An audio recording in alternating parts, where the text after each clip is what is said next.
So in this video I'll basically just be responding to a few of the common comments that I've not covered in detail before. I prefer to do them in a format where I do sort of half a dozen at once rather than responding to people individually unless they actually say something worth responding to. I do respond to quite a lot of these people in like text format, however it is very limited on TikTok how many characters and stuff you can use, but the vast majority of them don't come back, so they're not worth the individual reply videos. I still like to do one of these every so often and cover the comments that are made and the points that are made, just so that anyone else can see that it's just excuses or distance in language or deflection or hyperbole. There's nothing to any of it, or if there is, we can answer it, we can debunk it.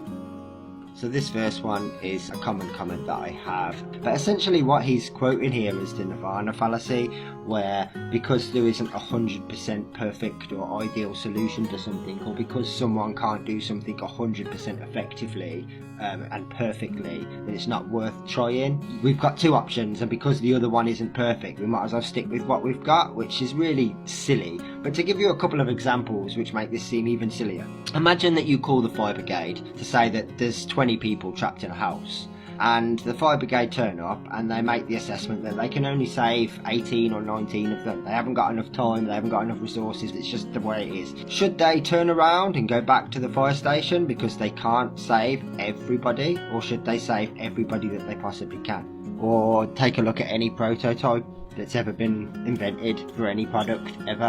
I'm sure almost every single one at some stage during its development has failed. All of those people could have just said, we tried, let's just give up. And almost everything that we use, depend on today, wouldn't exist. And when you look at it in that way, it makes it seem as absurd as it really is. The reason that I've said there's no such thing as 100% vegan is because there isn't, and no one's claiming that there is. I don't understand why that would be a weakness to the argument. It's honesty.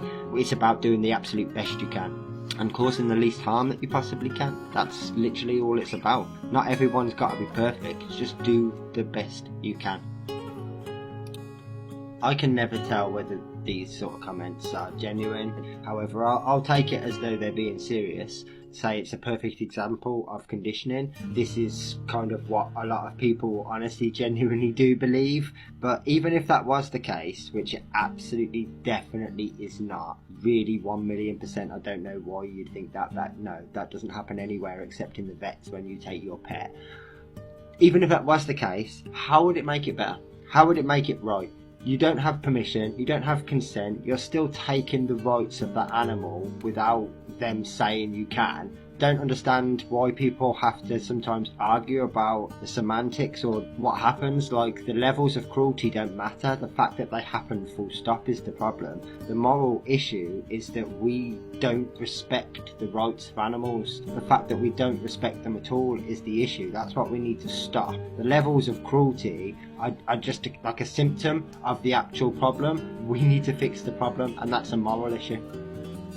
One of my least favourite comments to respond to for many reasons. So even if this was true in any regard, and I'm going to give it so much benefit of the doubt even saying that, but let's say this guy worked in the farms and the abattoirs, so therefore more than one of each, worked at a farm that was the nicest, the best, the cleanest environment, everyone was happy, everyone was smiling, all the animals were just fucking loving life before they were murdered. And then also in the abattoirs that he was happy enough to work in, same again, standards were just amazing, the animals were absolutely over the moon to have their throats slit, absolutely delighted to be gassed. He just happened to work at those couple of places. Does that mean that the other places that we definitely know exist are not brutal and are not barbaric and they don't suffer? No. So even if this comment had any truth to it, it makes no fucking difference to the whole point.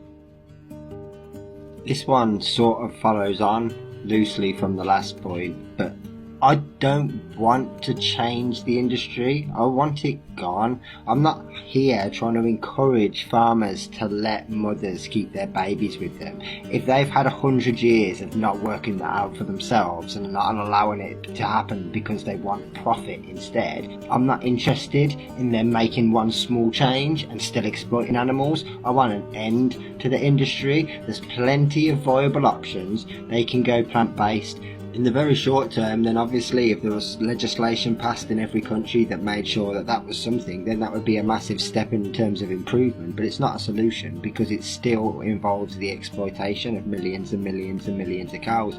So no, the long-term solution has to be an end to the dairy industry for multiple reasons, not just because of what they do to animals, but because of what the damage does to people too. Just because people are convinced that they need these things doesn't mean that they're actually doing them any good. They're actually causing people lots of harm, and an eradication of the dairy industry would be a huge step forward in terms of human progress, even if people don't want to admit it or accept it right now.